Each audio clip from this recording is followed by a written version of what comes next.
birth name, but I'm commonly known as Conscious. I'm a hip hop artist based in Mzuzu. Our culture in Malawi is we have this saying that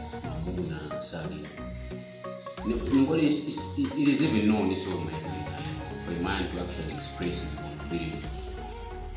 That is affecting, it will really affect him mentally, muscles, perception, your society.